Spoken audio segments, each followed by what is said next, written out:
Hai, halo dan halo. Apa kabar semuanya teman-teman netizen dan sahabat-sahabatku semuanya? Masih terkait kasus Vina Cirebon. Ada yang menarik. Ini adalah salah satu TikToker yang begitu berani, begitu lantang ya dari video-videonya. Coba kita lihat lantangnya di mana, beraninya di mana. Coba kita lihat ya ini. Selamat dan masih diberi kesehatan oleh Allah Subhanahu wa taala. Di sini saya ingin menanggapi tentang pernyataan Ibu Putri tentang netizen. Saya nggak tahu ini yang ditujukan oleh Mbak Putri netizen siapa ya yang mengacaukan kefokusan. Ibu Putri mengatakan di awal media kalau suara dari netizen itu hanya sumbang suara. Ini Bu, saya di sini menghormati Ibu sebagai kuasa hukum ya.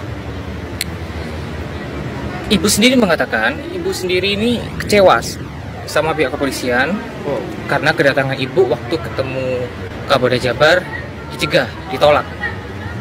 Yang kedua Ibu merasa bingung kok ini 2 DPO dihilangkan sejak ketemunya si Peggy Setiawan yang dia bekerja di kuli bangunan nih. Nah, sekarang Ibu ini saya lihat semakin berubah Bu ya. Kayak makin redup. Bahkan si Hotman Paris pun saya lihat kayak makin ke masalah yang lain, pindah ke masalah yang lain. Jadi berilah kita ini Bu, suatu keterangan yang lebih jelas gitu loh Bu.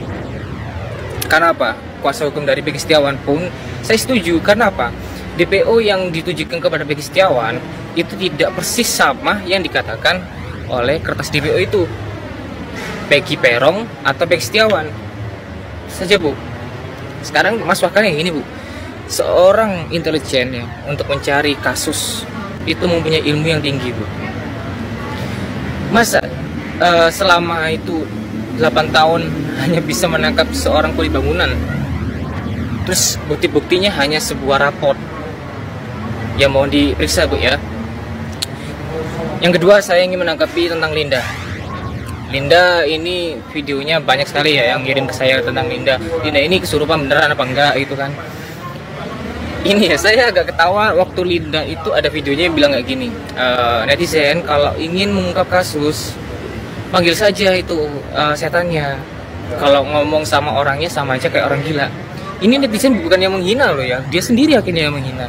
Berarti dia orang nggak waras loh. Justru netizen ini menanyakan ke dia atau Kang Deddy Mulyadi menanyakan ke dia karena kita masih waras, kita menganggap dia itu masih waras gitu loh. Kok bisa dia bilang begitu? Akhirnya apa? Menimbulkan banyak netizen menghina dia bahwa dia itu orang yang nggak waras karena memakai ilmu-ilmu kesurupan itu kan. Ditambah lagi sama si pengacaranya Saka juga menggunakan ilmu kesurupan untuk mengungkap kasus, dan itu makin gak karuan hasilnya itu ya. Lalu saya akan menanggapi video terbaru dari Saka ya yang masuk ke media kalau dia sudah diperlihatkan foto 3 DPO ya.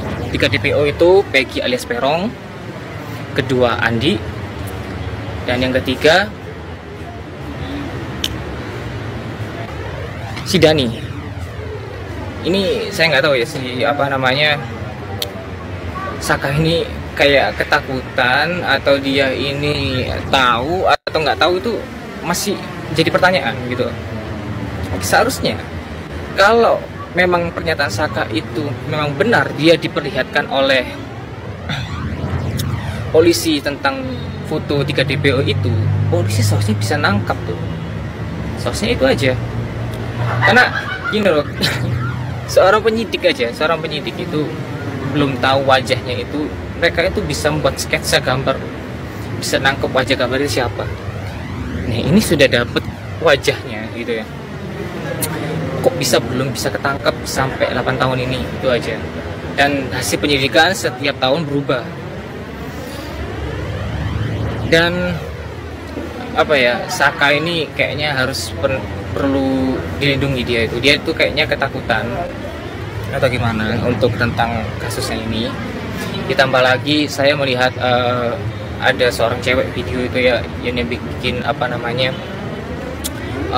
kalau kasus ini tuh ada hubungannya dengan bandar narkoba yang diurus oleh bapaknya almarhum Eki, Pak Rusdiana itu ya. Jadi kalau misalnya ini sampai ada sangkut pautnya dengan bandar narkoba, ini bukan masalah kecil. Seharusnya ini sampai presiden harus turun tangan. Karena seorang bandar narkoba itu pasti uangnya banyak. Jadi saya mau di sini tuh pihak aparat atau pihak penegak hukum yang masih punya hati nurani, mohon Pak, kasihan Peggy Setiawan ini Pak. Dia ini hanya seorang kuli bangunan yang menghidupi orang tuanya, dan dia ini banyak udah bukti-bukti dari tetangganya, dari orang-orang terdekatnya, bahkan dari Facebooknya dia itu rajin sholat Pak. Rajin sholat, rajin puasa, segala macam tentang keimanan kepada Allah. Jadi bukti konkretnya itu gimana Pak? Saya juga agak kasihan sangat dengan Peggy kalau misalnya di pengadilan hukum nanti itu, di pengadilan itu dia dihukum mati, itu ya wah, sulit saya ini mengatakan ini. Kenapa? Kok bisa dihukum mati? Karena hukumnya berlapis-lapis Pak. Pertama, dari kasus Vina ini kan hukum berencana, itu satu, hukum berencana, adanya ruda paksa, ya kan? Ada ruda paksa, itu benar-benar hukuman yang sangat mematikan Pak seharusnya Pak. Nah, sedangkan Peggy Setiawan ini ya yang tahu pakar wajah, saya akan lihatlah itu. Ya, saya berusaha untuk membuat video ini sesingkat-singkatnya, hanya untuk menanggapi Ibu Putri, lalu si Linda yang kesurupan, kemudian yang terakhir ini tentang Saka Tatal yang melihat 3 foto DPO yang ada di HP polisi. Jadi seharusnya ini sudah menjadi titik terang untuk berakhirnya kasus Vina ini. Jadi saya nggak bisa berbuat banyak Pak ya. Di sini ini sebenarnya tugasnya para aparat hukum. Tapi kalau misalnya tidak ada keadilan Pak, wajar aja netizen ini mengeluhkan tentang keadilan sila kelima Pak. Sekian itu aja yang saya sampaikan. Nah, itu tadi ya. Jadi itu beberapa hal yang mungkin ya ada beberapa poin-poin.